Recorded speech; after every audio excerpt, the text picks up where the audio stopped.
कम है। आशुतोष जी ये बताइए कि क्या मैं कोई ऐसी डायनेमिक विल बना सकता हूँ जो लिस्ट आउट करके एक एक एसेट को ना बताता हो, बल्कि बताता हो कि मेरा जो भी बिलोंगिंग्स है उसको एक सर्टेन प्रोपोर्शन में इस तरीके से बांट दिया जाए? क्या इस तरीके का कोई जी समाधान हो जी, सकता है और वो क्या बेहतर होता है?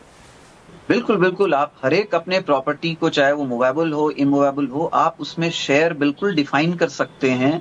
अगर जमीन है या फिर कोई प्रॉपर्टी है, कंस्ट्रक्टेड प्रॉपर्टी है, तो उसमें भी आप बाउंड्रीज तक आप डिफाइन कर सकते हैं कि किसको कहाँ कितना मिलना है। और एक बात और मैं ऐड करना चाह रहा था कि जो बेनिफिशियरी में, अगर मान लीजिए कोई माइनर को अगर प्रॉपर्टी जानी है, तो उसके लिए एक गार्डियन को भी, एक जो उसका गार्डियन होना चाहिए नहीं, बच्चे का, उसको भी मेंशन। हाँ मैं ये पूछ रहा था कि क्या मैं एक अम्ब्रेला विल बना सकता हूँ जो मेरी पूरी प्रॉपर्टी को क्वालिफाई करे और एक रेशियो या प्रोपोर्शन के साथ बता दूं कि वो बांट दिया जाए?